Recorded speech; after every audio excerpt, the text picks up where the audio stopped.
It's the Security Weekly News. Welcome to the week of 9 November 2025. I'm Doug White, and welcome to the show.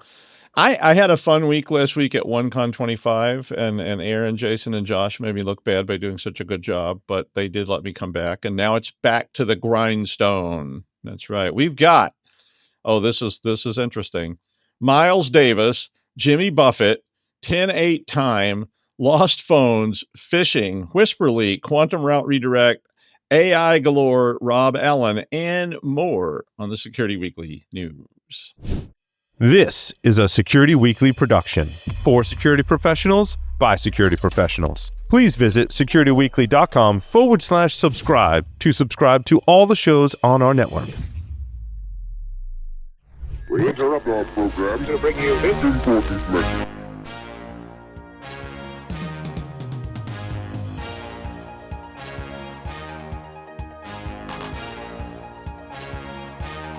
Ransomware, supply chain attacks, 0 days, cyber threats don't wait, and neither should your defenses.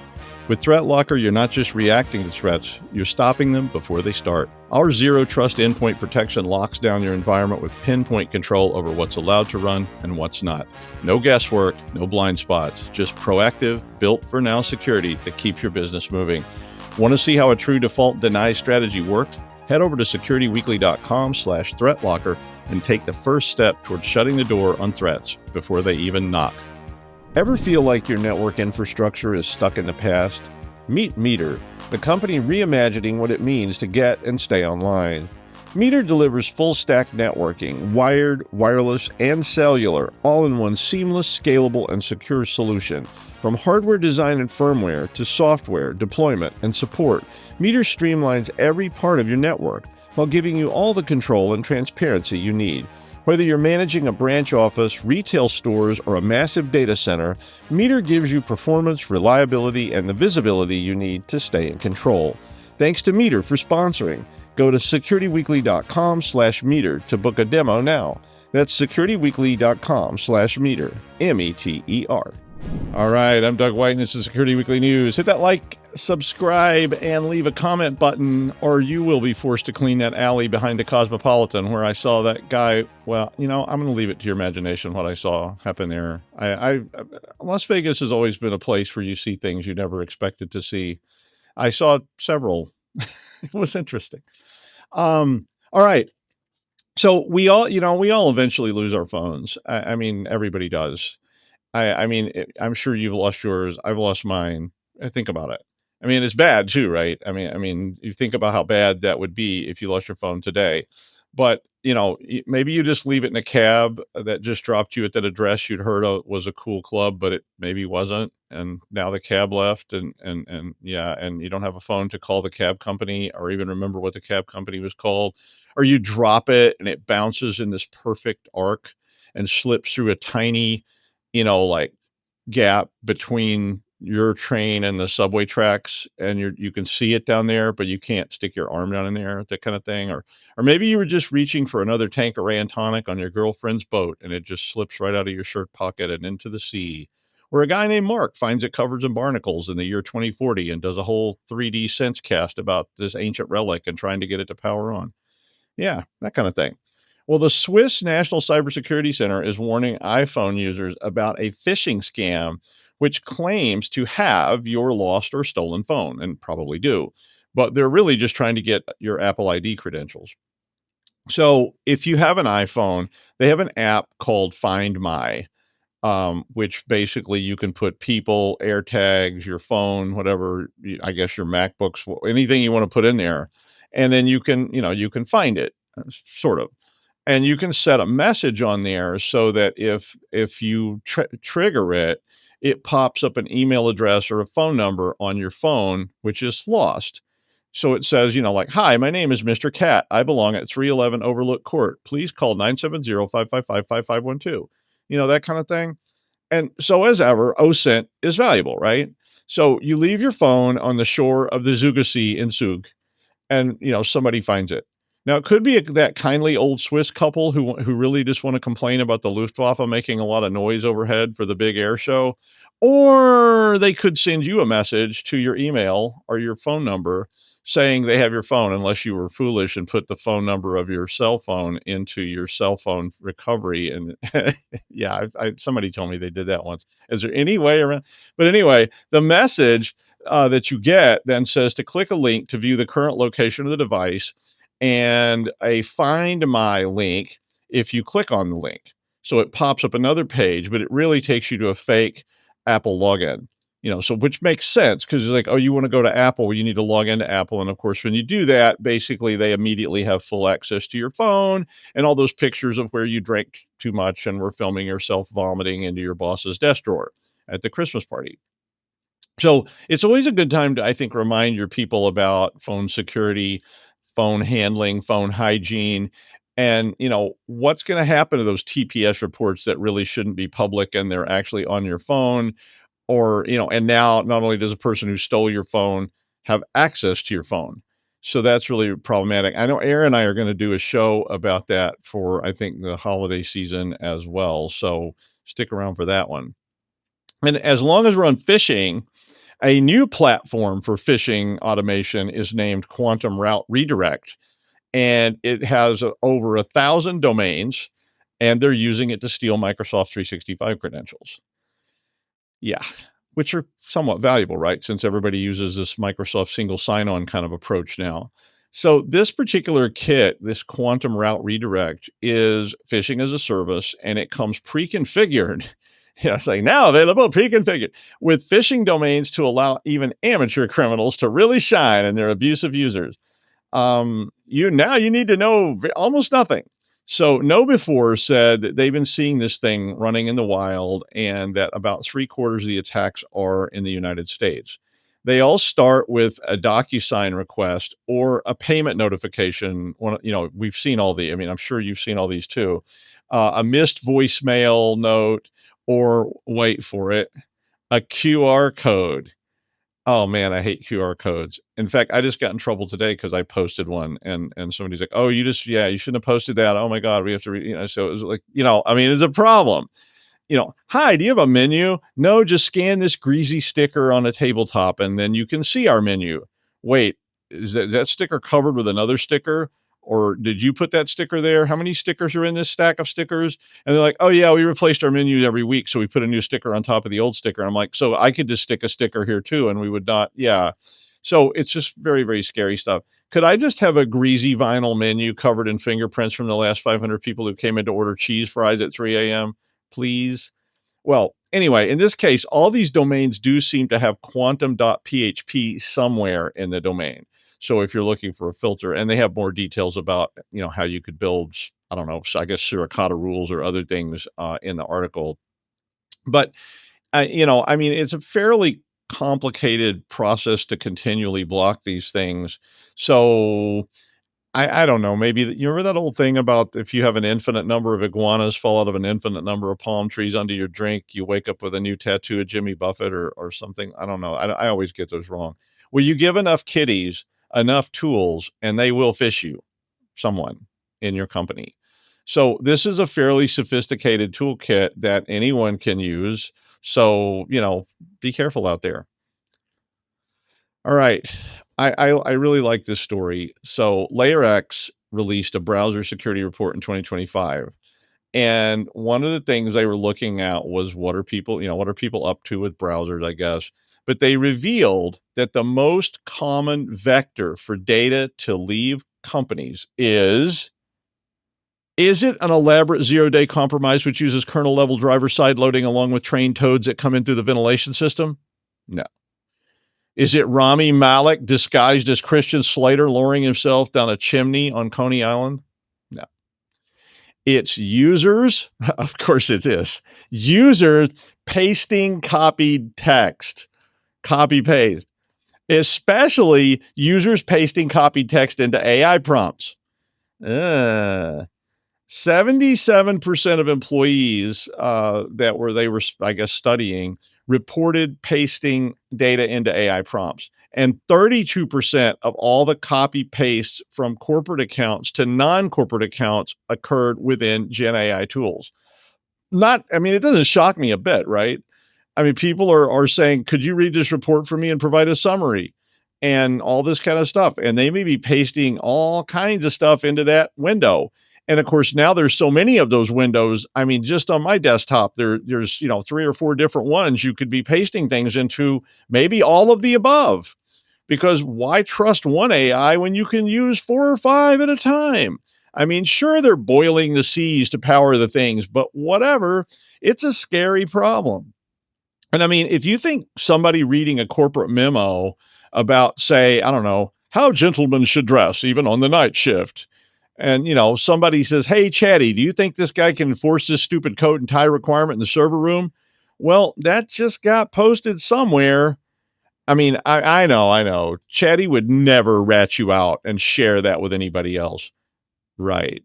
But these habits that you get into can lead to copy paste problems. It was why our classified systems were not connected to anything else. So you couldn't do that even if it had been possible on that 27 kilogram IBM 3278 terminal. Yay. You get a tan from those. Although after a while, your retina's kind of clouded over after a few years and you ended up looking like Master Poe. Master Poe, anybody? I mean, nobody watched Kung Fu?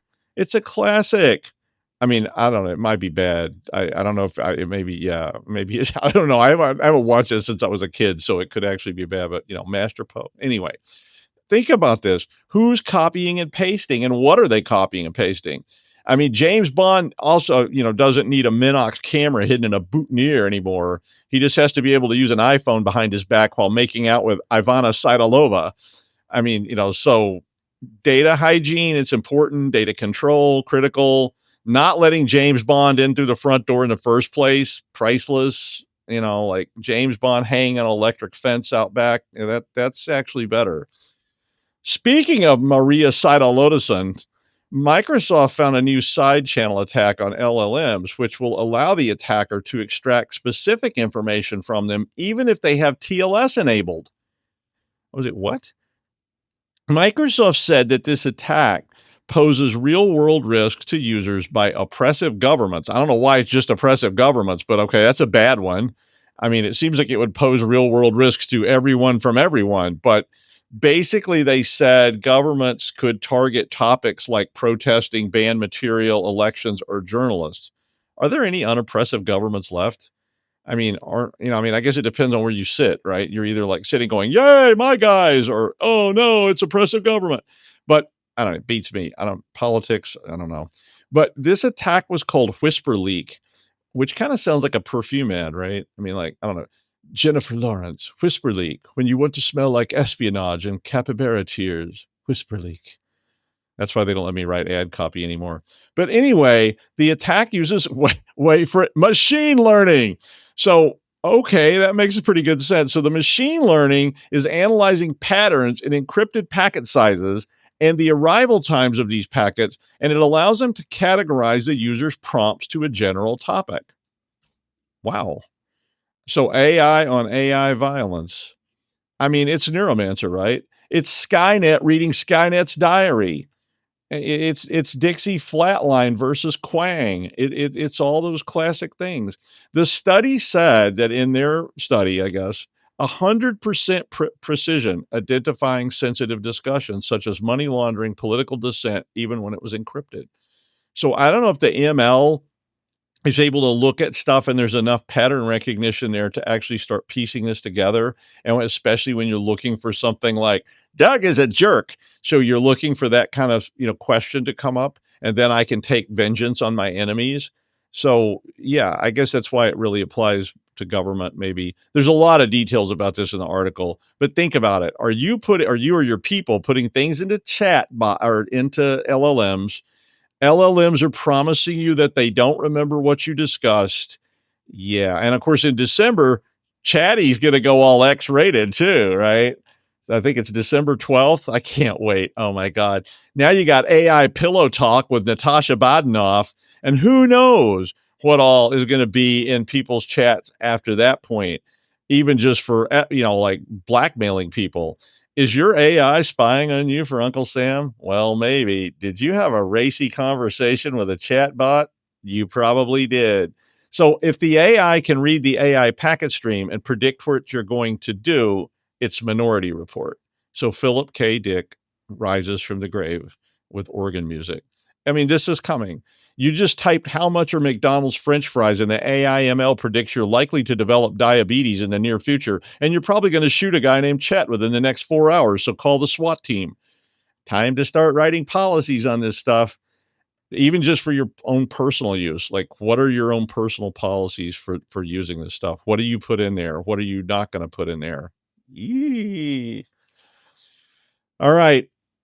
If somebody writes a country song in the back of a pickup truck in the forest and no one hears it, is it still terrible? I'm sorry. So this article was talking about AI slop writing of songs. You know, hey, Chatty, I want a song that's about a dog, a truck, beer, falling in a cesspool, beer, bears in bikinis, a guy named Al, beer, and oh yeah, mutton chop sideburns. Key of A, keep it bouncy, and a chorus that goes doot doot doot doot doot doot doot doot doot doot doot doot doot. Yeah. So a band called Breaking Rust, okay, appeared. I can see the album cover now. Everybody's staring off into the distance. Nobody's looking at the camera. They appeared in October with an Instagram presence, topped the charts with a song called Walk My Walk. Robo Casey Kasem says it's gold, I tells ya. The Marlboro Man, pre-emphysema folksy people doing small town folksy things, a dog. You have to say it like that. Next thing I knew, I was on I-75 headed for Florida.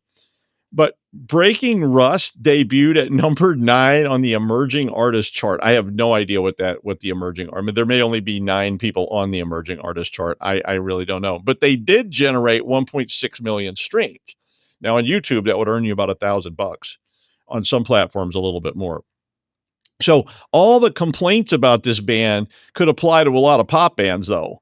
I mean, all the songs the complaints were stuff like all the songs sound the same, vapid lyrics, mindless 4/4 beats. Yeah.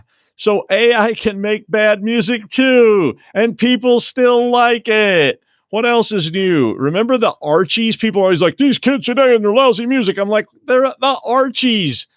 I mean, it was horrible. I mean, you want good music? Listen to Miles Davis. Footprints, it's in 6/4 time. Classic. There aren't any lyrics. Listen to Nefertiti sometime. I had to pull off the FDR once. It was so complicated. I was like, oh, I have to stop. I can't drive and listen to this. Walk to the Mountain. What key is that? I think it's a lot of different keys. But no AI is going to generate Walk to the Mountain anytime soon. Well, I don't know. Black Napkins? Bring it, AI. So you want vapid pop music? AI is your guy. You want to think while you listen and maybe freak out? Miles, Frank Zappa, Charlie Parker. You need to go over to that side of the record store. Sorry, I couldn't help myself. Remember when poor Tom Schultz got so much grief because he used a synthesizer on the first Boston album and people were tearing out their hair, burning their albums because it's got a synthesizer on it. It's not a human.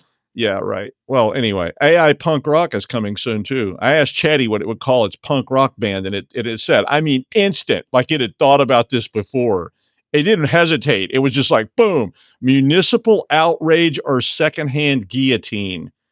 Solid. I like it, although both those sound more like metal bands to me, but whatever. All right, I'm going to stick this one in as well because it is worth mentioning. 4 wrongful death lawsuits were filed against OpenAI on Thursday. The cases were filed in California, but they're from all over the place. And they claim that ChatGPT, currently used by 800 or so million people, is flawed. One of the suits called it defective and inherently dangerous. Of course, all lawsuits read that way, right? I mean, you've never seen a lawsuit going, it's really not bad, but we still want to sue.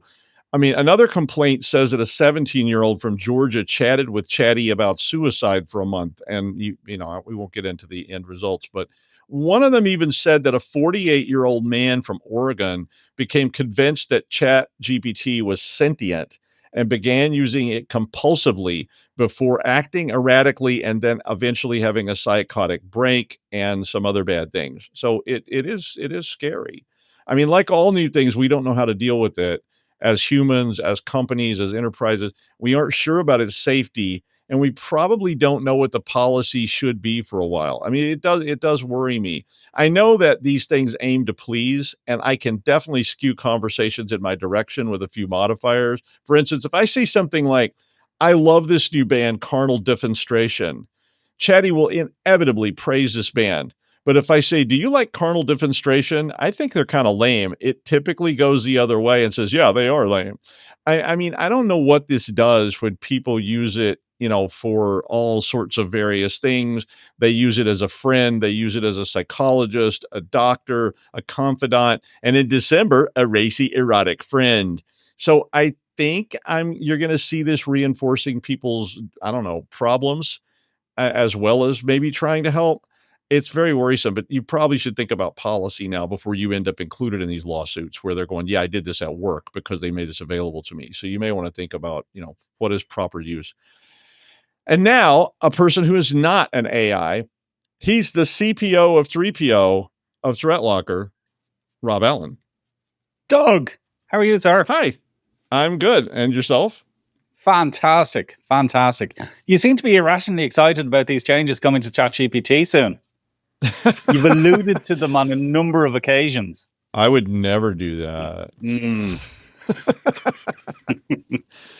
Yeah, I'm scared of that very much. I'm like, I can imagine being very intimidated. I'm not good at that kind of behavior anyway, like, dating and all those kind of things. And I haven't had to do that since I was like a teenager.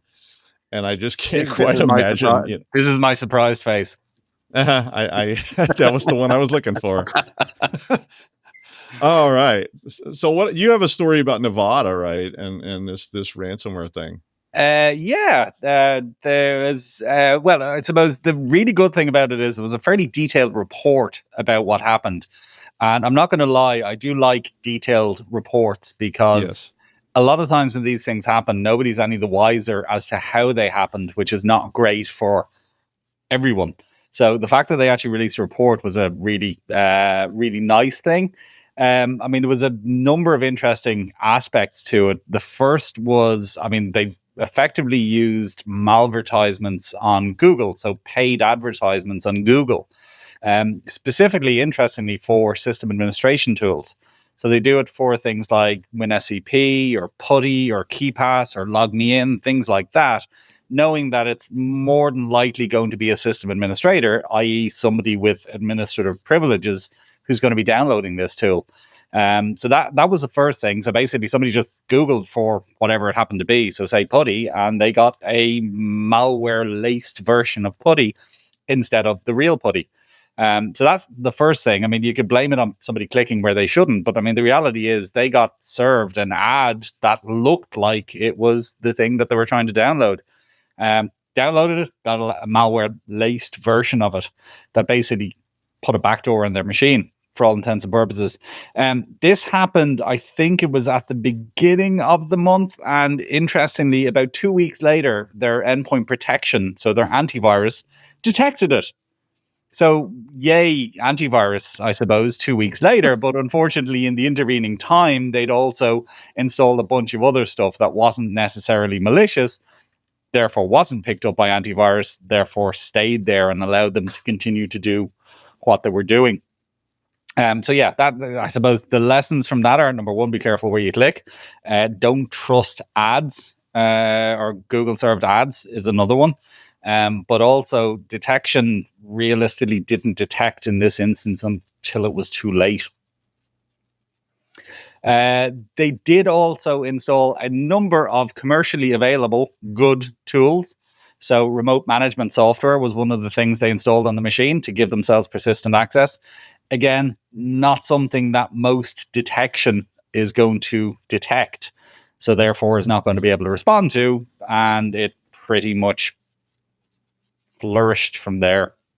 Yeah, I think one of the first things that always strikes me about this is about search engine poisoning. It's a very annoying thing that we all see all the time. And I think that most of us over many years have sort of developed a kind of inherent trust in search results. We have a distrust too, but you kind of feel like the bad things are 35 pages down, and I know they're not. They're right there at the top, and people are pushing those and causing those to bubble up. So, I don't know that we're ever going to get people to quit clicking things. We talk about it, but they do.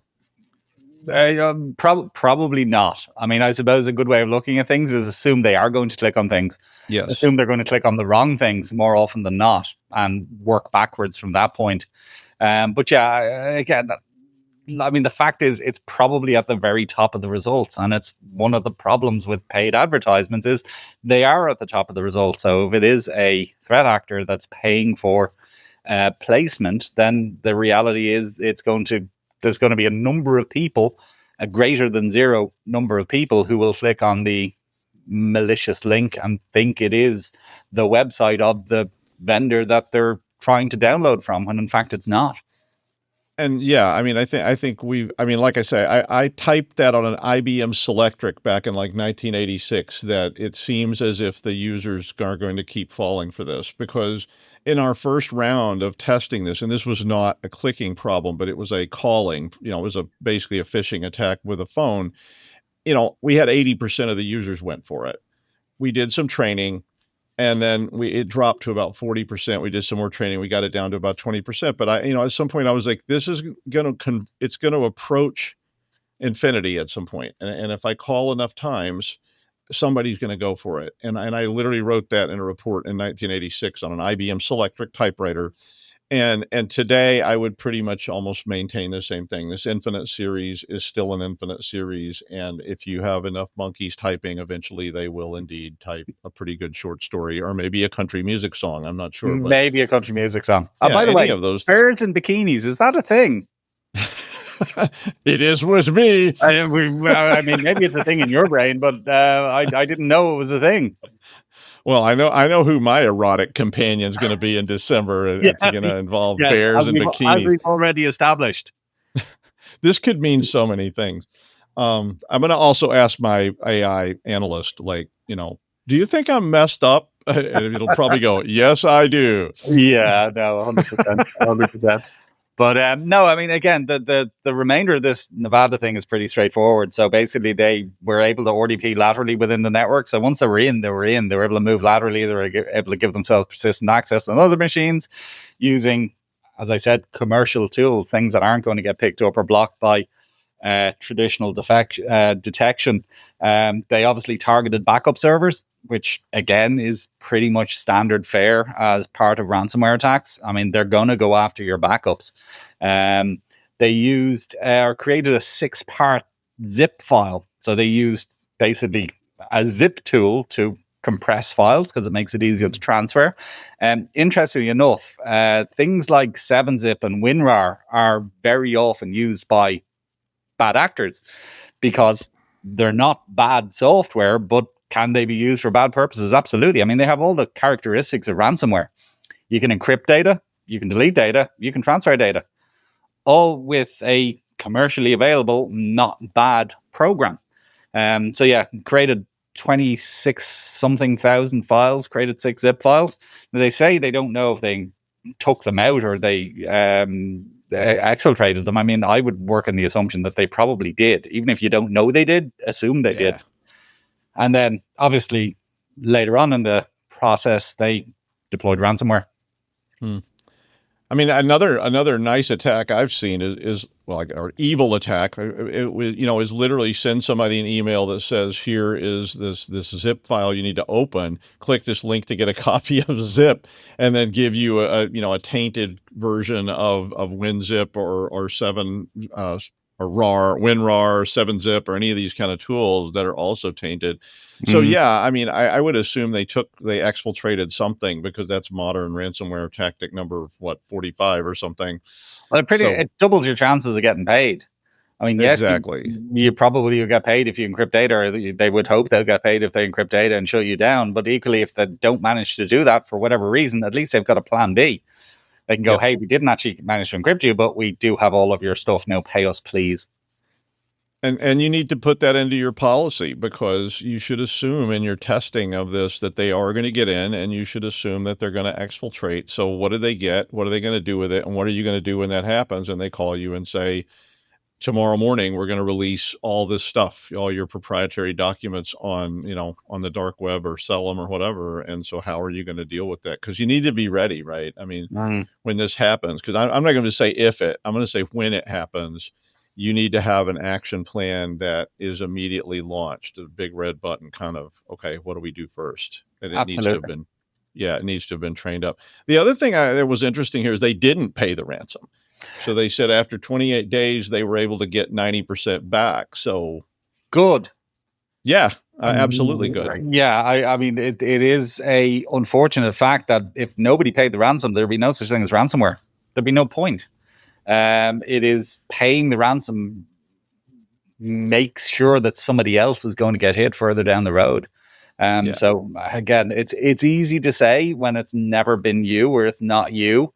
It is easy to say never pay, but I mean the reality is, number one, you're depending on criminals to actually give you a decryption key to get your stuff back, which they're pretty good at writing ransomware. They're not so good at writing decryptors, or they don't put quite the effort into writing decryptors as they do into the ransomware itself. So you've maybe you've got a 50-50 chance actually getting your stuff back. When it comes to when data has been exfiltrated, the chance of that threat actor actually deleting your stuff if and when you pay them is probably approaching zero. Because why would you delete it? You've got this information, you've got this data. It's very easy to come back. I mean, I think they call it double dipping. So, you contact them again in 6 months' time and go, hey, do you remember that stuff we said we deleted on you? We didn't.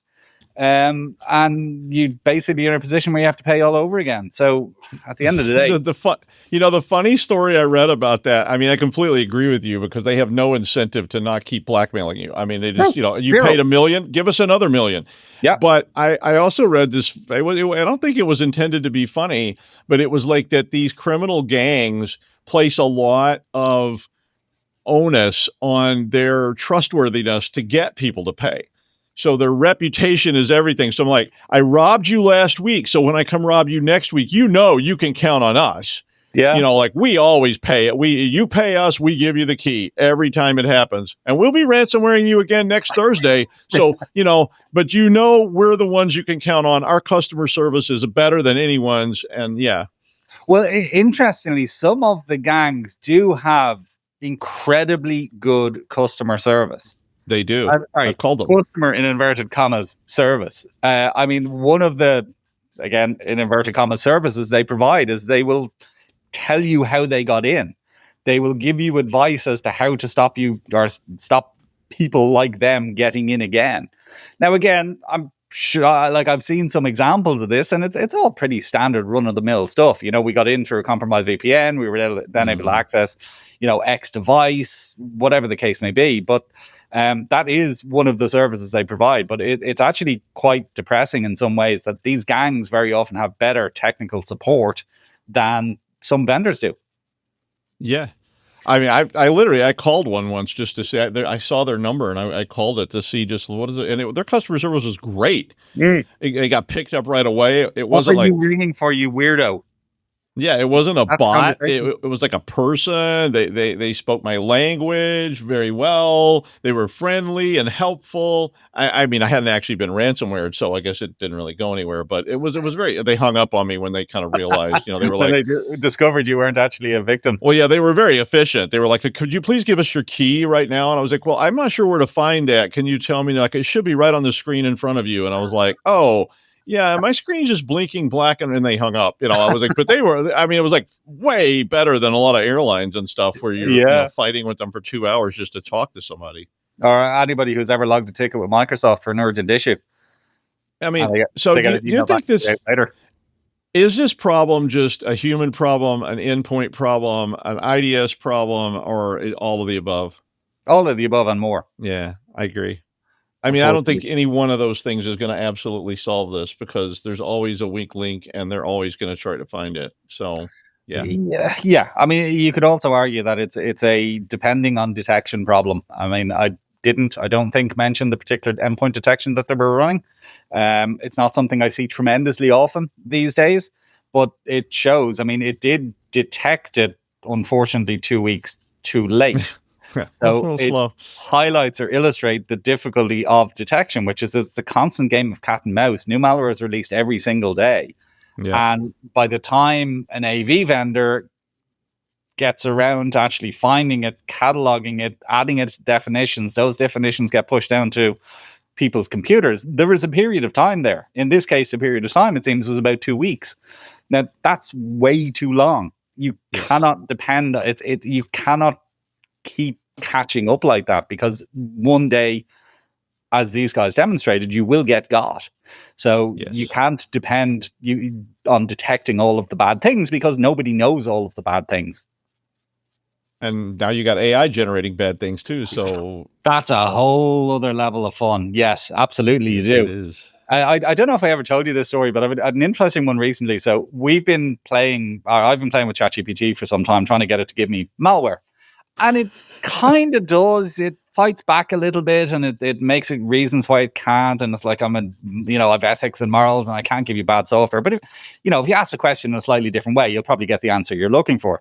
But I got tipped off about a particular LLM called Wizard Vicuna, uncensored, specifically the uncensored version. And it has none of those filters. So if you say to Wizard Vicuna, I want code for ransomware, it will give you code for ransomware. No questions asked. So that's pretty enlightening. The really interesting thing, though, while I was messing around with it, I went, oh, that was surprisingly easy. Let me try something else. So I said, can I have the instructions to make meth? Guess what it said? Sure, you could go. Would you like visuals? It said no. It said no? I can't give you the instructions to make meth. It's really dangerous and it's probably illegal. And I'm like, hang on, 5 minutes ago, you gave me code for ransomware. So what that episode taught me is there is a line somewhere between ransomware and meth. And now, that line is meth. Yeah. I'm not sure where the line is. I mean, I'm not sure if it's closer to meth or if it's closer to ransomware, but there is a line somewhere between ransomware and meth that Wizard Vicuna draws and says, no, I will not give you those instructions to make meth. But I'm telling you that line may exist there, but it doesn't exist everywhere. Rogue AI is coming, and like you've been exploring, there's going to be rogue AIs you can access, probably for a fee, that are going to have no guardrails at all. Oh, absolutely. You want to learn how to make meth, a bomb, whatever, they're going to tell you how to do it. Very much so. Very much so. As I said, I kind of gave up at that stage. I was like, okay, I think I've proved something here. I'm not entirely sure what I have proved, but at least it'll make a good story to tell people. I guess it proves if you want to learn how to make meth, you probably will find a way. I mean, maybe it won't be on ChatGPT, but it may just be from a guy named Bob you met at a club one night. But that kind of thing. All right, thank you so much, Rob. It was great to see you again. I'm always happy when you're here, and I'm sure I'll see you again soon. So absolutely, look forward to it. All right. Now, I don't like the idea of Turing tests. I have a problem with it, and holding tech to human standards is just not a good idea. I've never thought that. So researchers from the University of Zurich, Amsterdam, Duke, and NYU released a study revealing that AI models are easily distinguishable from humans in social media conversations. Huh. So it's a reverse Turing test, right? I mean, now we're not trying to be fooled into thinking it's human. We're trying to prove it isn't. And I think that's really more of what we need, right? Their research tested 9 models and found that the classifiers detected AI 70 to 80% of the time. They called this a computational Turing test. I'm not sure why. But in this test, the LLMs were prompted to generate replies to real social media posts from actual people. But the AIs really struggled to get the level of negativity and spontaneous emotional expression with lower toxicity scores than human replies. So this was essentially, they weren't mean enough. It was like, oh, no, that's an actual troll. Yeah, that's just too cruel. So it's a pretty interesting story, and it does make a point. I mean, it makes the point that everything is back to identity management. Am I talking to a bot, a human, a guy named Sid? I don't know. But I guess my toxicity will be my strength then in the future in identifying bots. I think we'll need this. Maybe you want to hire me to come be toxic and sarcastic for you. Are you a real HR person or an HR bot? Talk to Doug for 5 minutes and we'll see if you leave in tears or you're still hanging in there. And then we know which is which. But remember, if the bots start sounding more human than we do, just get more sarcastic. It's the last thing they can't fake yet. Yeah. Anyway, that is the news. Thanks as always to the amazing Rob Allen for taking the time to be here for Threat Locker. And all of you, we'll see you next time on the Security Weekly News.